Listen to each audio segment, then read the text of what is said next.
So this is the Just So Stories by Rudyard Kipling, and this book was given to me by my great uncle.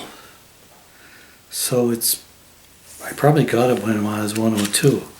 So today's story is part 1 of The Elephant's Child. On the high and far off times the elephant, our best beloved, had no trunk. He had only a blackish, pludgy nose as big as a boot that he could wriggle about from side to side, but he couldn't pick things up with it. But there was one elephant, a new elephant, an elephant's child, who was full of satiable curiosity, and that means he asked ever so many questions.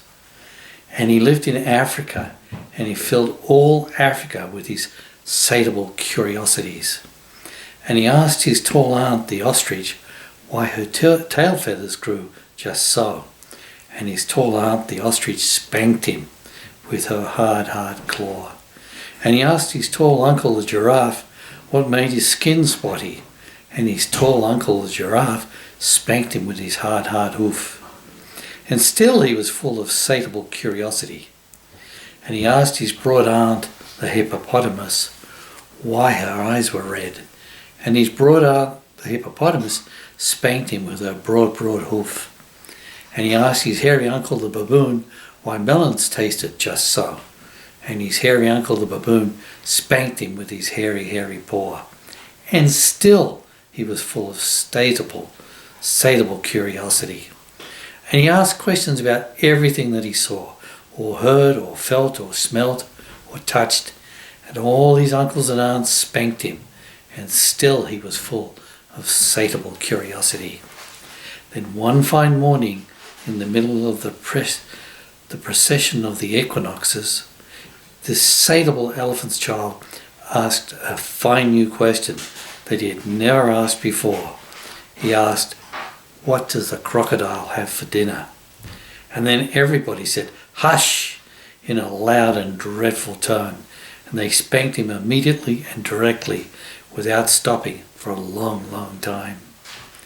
By and by, when that was finished, he came upon the cooler bird, sitting in the middle of a wait-a-bit thorn bush. And he said, my father has spanked me, and my mother has spanked me, and all my aunts and uncles have spanked me for my satiable curiosity. And still I want to know what the crocodile has for dinner. And then the cooler bird said, with a mournful cry, go to the banks of the great greasy Limpopo River, all set about with fever trees, and find out. And that very next morning, when there was nothing left of the equinoxes, because the procession had proceeded according to precedent, this satiable elephant's child took 100 pounds of bananas, the short red kind, and 100 pounds of sugar cane, the long purple kind, and 17 pounds of melon, the greeny crackly kind, and said to all his dear families, goodbye.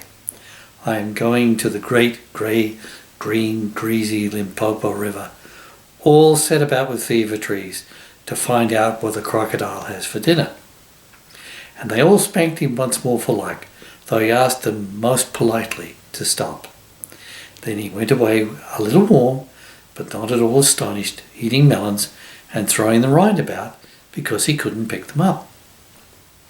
He went from Grahamstown to Kimberley, and from Kimberley to Carmen's country, and from Carmen's country he went east by north, eating melons all the way, till at last he came to the banks of the great green greasy Limpopo River, all set about with fever trees, precisely as the cooler bird had said.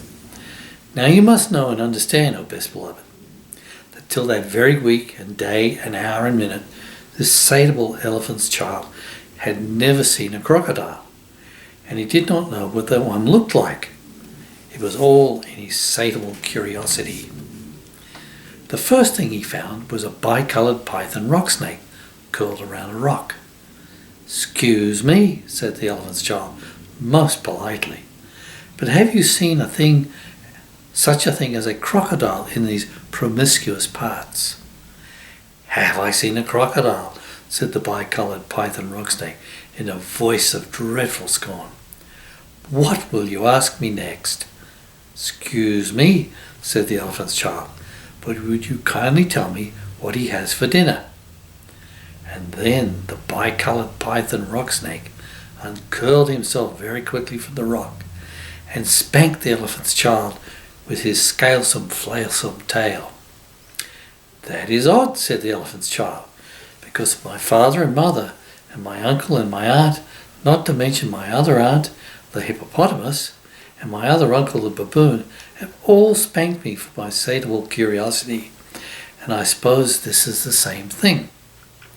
So he said goodbye very politely to the bicoloured python rock snake, and he helped to coil him up on the rock again, and went on, a little warm, but not at all astonished, eating melons and throwing the rind about, because he could not pick it up, till he trod on what he thought was a log of wood at the very edge of the great grey, green, greasy Limpopo River, all set about with fever trees. But it was really the crocodile, oh best beloved, and the crocodile winked one eye like this. Excuse me, said the elephant's child, most politely, but do you happen to have seen a crocodile in these promiscuous parts? Then the crocodile winked the other eye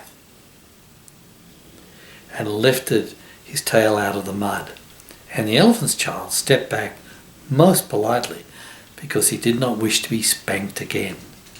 Come hither, little one, said the crocodile. Why do you ask such things? Excuse me, said the elephant's child, most politely, but my father has spanked me, my mother has spanked me, not to mention my tall aunt, the giraffe, ostrich, and my tall uncle, the giraffe, who can kick ever so hard, as well as my broad aunt, the hippopotamus, and my hairy uncle, the baboon, and including the bicoloured python rock snake with a scalesome, flailsome tail just up the bank, who spanks harder than any of them. And so, if it's all the same to you, I don't want to be spanked any more. Come hither, little one, said the crocodile, for I am the crocodile. And he wept crocodile tears just to show it was quite true. And the elephant's child grew all breathless and panted and knelt down on the bank and said, You are the very person I've been looking for all these long days.